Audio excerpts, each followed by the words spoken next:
Oliver Twist by Charles Dickens. Chapter 49. Monks and Mr. Brownlow at length meet.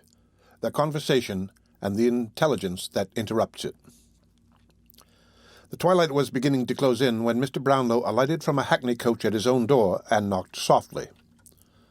The door being opened, a sturdy man got out of the coach and stationed himself on one side of the steps, while another man who had been seated on the box dismounted too, and stood upon the other side. At a sign from Mr. Brownlow, they helped out a third man, and taking him between them, hurried him into the house. This man was Monks. They walked in the same manner up the stairs without speaking, and Mr. Brownlow, preceding them, led the way into a back room. At the door of this apartment, Monks, who had ascended with evident reluctance, stopped. The two men looked at the old gentleman as if for instructions. "He knows the alternative," said Mr. Brownlow. "If he hesitates or moves a finger but as you bid him, drag him into the street, call for the aid of the police, and impeach him as a felon in my name." "How dare you say this of me?" asked Monks. "How dare you urge me to it, young man?" replied Mr. Brownlow, confronting him with a steady look. "Are you mad enough to leave this house? Unhand him. There, sir. You are free to go, and we to follow, but I warn you, by all I hold most solemn and most sacred, that instant will have you apprehended on a charge of fraud and robbery. I am resolute and immovable. If you are determined to be the same, your blood be upon your own head." "By what authority am I kidnapped in the street and brought here by these dogs?" asked Monks, looking from one to the other of the men who stood beside him. "By mine," replied Mr. Brownlow. "Those persons are indemnified by me. If you complain of being deprived of your liberty, you had power and opportunity to retrieve it as you came along, but you deemed it advisable to remain quiet. I say again, throw yourself for protection on the law. I will appeal to the law too, but when you have gone too far to recede, do not sue to me for leniency when the power will have passed into other hands, and do not say I plunged you down the gulf into which you rushed yourself." Monks was plainly disconcerted and alarmed besides. He hesitated. "You will decide quickly," said Mr. Brownlow, with perfect firmness and composure, "if you wish me to prefer my charges publicly and consign you to a punishment the extent of which, although I can with a shudder foresee, I cannot control. Once more I say, for you know the way. If not, and you appeal to my forbearance and the mercy of those you have deeply injured, seat yourself without a word in that chair. It has waited for you 2 whole days." Monks muttered some unintelligible words, but wavered still. "You will be prompt," said Mr. Brownlow. "A word from me, and the alternative has gone forever." Still, the man hesitated. "I have not the inclination to parley," said Mr. Brownlow, "and as I advocate the dearest interests of others, I have not the right." "Is there," demanded Monks, with a faltering tongue, "is there no middle course?" "None." Monks looked at the old gentleman with an anxious eye, but reading in his countenance nothing but severity and determination, walked into the room, and, shrugging his shoulders, sat down. "Lock the door on the outside," said Mr. Brownlow to the attendants, "and come when I ring." The men obeyed, and the two were left alone together. "This is pretty treatment, sir," said Monks, throwing down his hat and cloak, "from my father's oldest friend." "It is because I was your father's oldest friend, young man," returned Mr. Brownlow. "It is because the hopes and wishes of young and happy years were bound up with him, and that fair creature of his blood and kindred who rejoined her God in youth, and left me here a solitary, lonely man. It is because he knelt with me beside his only sister's deathbed when he was yet a boy, on the morning that would, but heaven willed otherwise, have made her my young wife. It is because my seared heart clung to him from that time forth, through all his trials and errors till he died. It is because old recollections and associations filled my heart, and even the sight of you brings with it old thoughts of him. It is because of all these things that I am moved to treat you gently now, yes, Edward Leaford, even now, and blush for your unworthiness who bear the name." "What has the name to do with it?" asked the other, after contemplating half in silence and half in dogged wonder the agitation of his companion. "What is the name to me?" "Nothing," replied Mr. Brownlow. "Nothing to you. But it was hers, and even at this distance of time brings back to me an old man, the glow and thrill which I once felt, only to hear it repeated by a stranger. I am very glad you have changed it. Very, very." "This is almighty fine," said Monks, to retain his assumed designation after a long silence, during which he had jerked himself in sullen defiance to and fro, and Mr. Brownlow had sat shading his face with his hand. "But what do you want with me?" "You have a brother," said Mr. Brownlow, rousing himself. "A brother, the whisper of whose name in your ear when I came behind you in the street was in itself almost enough to make you accompany me hither in wonder and alarm." "I have no brother," replied Monks. "You know I was an only child. Why do you talk to me of brothers? You know that as well as I." "Attend to what I do know, and you may not," said Mr. Brownlow. "I shall interest you by and by. I know that of the wretched marriage into which family pride and the most sordid and narrowest of all ambition forced your unhappy father when a mere boy, you were the sole and most unnatural issue." "I don't care for hard names," interrupted Monks, with a jeering laugh. "You know the fact, and that's enough for me." "But I also know," pursued the old gentleman, "the misery, the slow torture, the protracted anguish of that ill-assorted union. I know how listlessly and wearily each of that wretched pair dragged on their heavy chain through a world that was poisoned to them both. I know how cold formalities were succeeded by open taunts, how indifference gave place to dislike, dislike to hate, and hate to loathing, until at last they wrenched the clanking bond asunder and retired a wide space apart, carrying each a galling fragment of which nothing but death could break the rivets, to hide it in new society beneath the gayest looks they could assume. Your mother succeeded. She forgot it soon, but it rusted and cankered at your father's heart for years." "Well, they were separated," said Monks, "and what of that?" "When they had been separated for some time," returned Mr. Brownlow, "and your mother, wholly given up to continental frivolities, had utterly forgotten the young husband 10 good years her junior, who, with prospects blighted, lingered on at home, he fell among new friends. This circumstance, at least, you know already." "Not I," said Monks, turning away his eyes and beating his foot upon the ground as a man who is determined to deny everything. "Not I." "Your manner, no less than your actions, assures me that you have never forgotten it, or ceased to think of it with bitterness," returned Mr. Brownlow. "I speak of 15 years ago, when you were not more than 11 years old, and your father but 31, for he was, I repeat, a boy when his father ordered him to marry. Must I go back to events which cast a shade upon the memory of your parent, or will you spare it and disclose to me the truth?" "I have nothing to disclose," rejoined Monks. "You must talk on if you will." "These new friends, then," said Mr. Brownlow, "were a naval officer retired from active service, whose wife had died some half a year before, and left him with 2 children. There had been more, but of all their family, happily but 2 survived. They were both daughters, one a beautiful creature of 19, and the other a mere child of 2 or 3 years old." "What's this to me?" asked Monks. "They resided," said Mr. Brownlow, without seeming to hear the interruption, "in a part of the country to which your father in his wandering had repaired, and where he had taken up his abode. Acquaintance, intimacy, friendship fast followed on each other.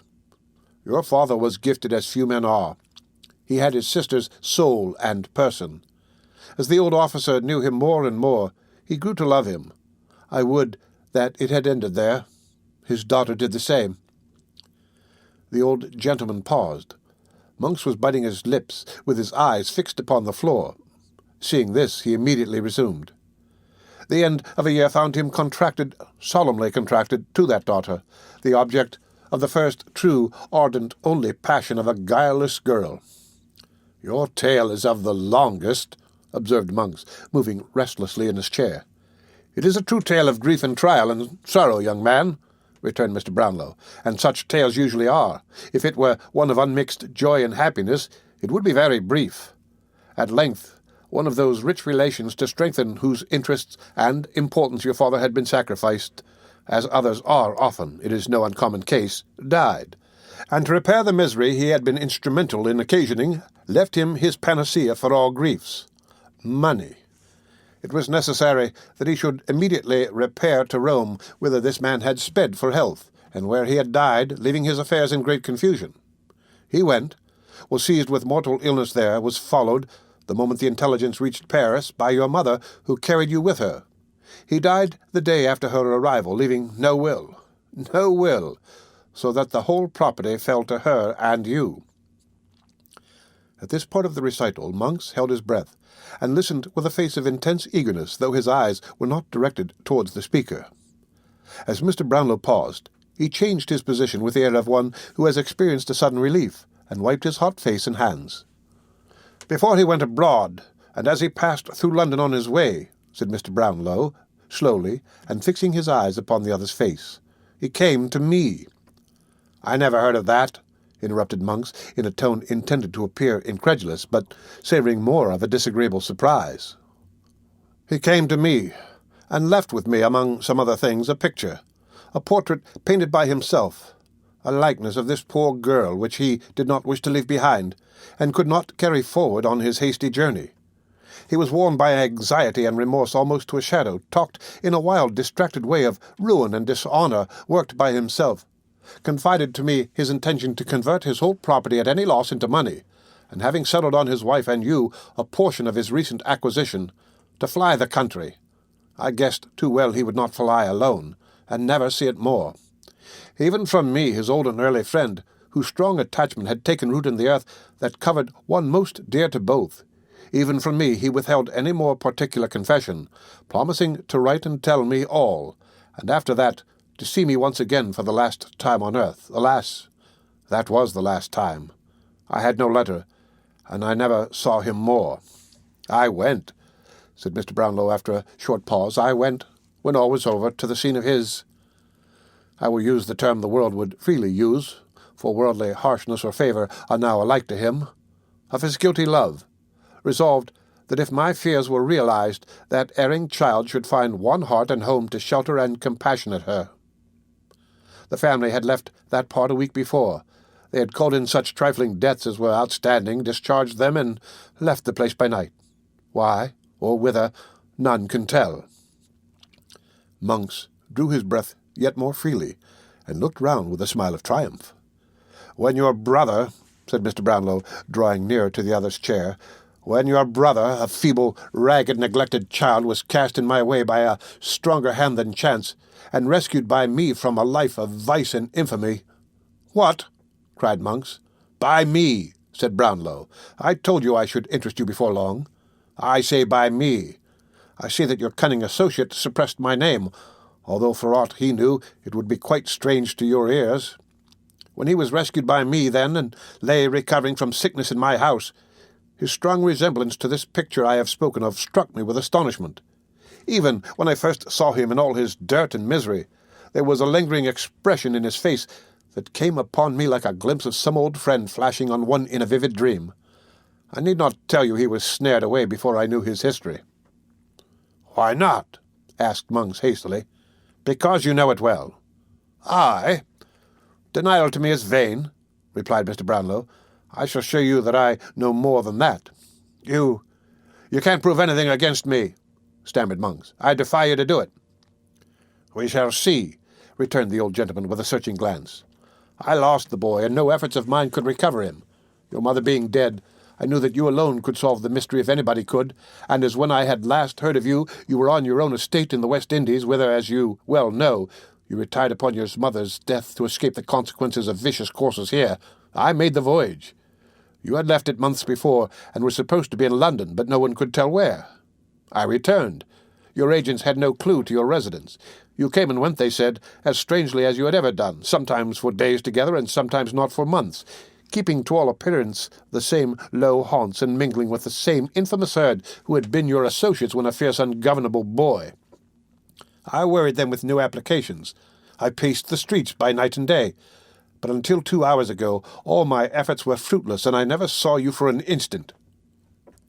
"And now you do see me," said Monks, rising boldly. "What then? Fraud and robbery are high-sounding words, justified, you think, by a fancied resemblance in some young imp to an idle daub of a dead man?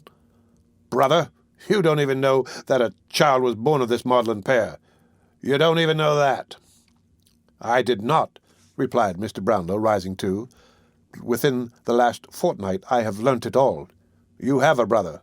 You know it, and him. There was a will which your mother destroyed, leaving the secret and the gain to you at her own death. It contained a reference to some child likely to be the result of this sad connection, which child was born and accidentally encountered by you when your suspicions were first awakened by his resemblance to your father. You repaired to the place of his birth. There existed proofs long suppressed of his birth and parentage. These proofs were destroyed by you, and now, in your own words, to your accomplice, that Jew, the only proofs of the boy's identity lie at the bottom of the river, and the old hag that received them from the mother is rotting in her coffin. Unworthy son, coward, liar, you who hold your counsels with thieves and murderers in dark rooms at night, you whose plots and wiles have brought a violent death upon the head of one worth millions such as you who from your cradle were gall and bitterness to your own father's heart, and in whom all evil passions, vice, and profligacy festered till they found a vent in a hideous disease which had made your face an index even to your mind. You, Edward Leaford, do you still brave me?" "No, no, no," returned the coward, overwhelmed by these accumulated charges. "Every word," cried the gentleman, "every word that has passed between you and this detested villain is known to me. Shadows on the wall have caught your whispers and brought them to my ear. The sight of the persecuted child has turned vice itself, and given it the courage and almost the attributes of virtue. Murder has been done to which you were morally, if not really, a party." "No, no," interposed Marks. I knew nothing of that. I was going to inquire the truth of the story when you overtook me. I didn't know the cause. I thought it was a common quarrel." "It was the partial disclosure of your secrets," replied Mr. Brownlow. "Will you disclose the whole?" "Yes, I will." "Set your hand to a statement of truth and facts and repeat it before witnesses?" "That I promise to." "Remain quietly here until such a document is drawn up, and proceed with me to such a place as I may deem most advisable for the purpose of attesting it." "If you insist upon that, I'll do that also," replied Monks. "You must do more than that," said Mr. Brownlow. "Make restitution to an innocent and unoffending child, for such he is, although the offspring of a guilty and most miserable love.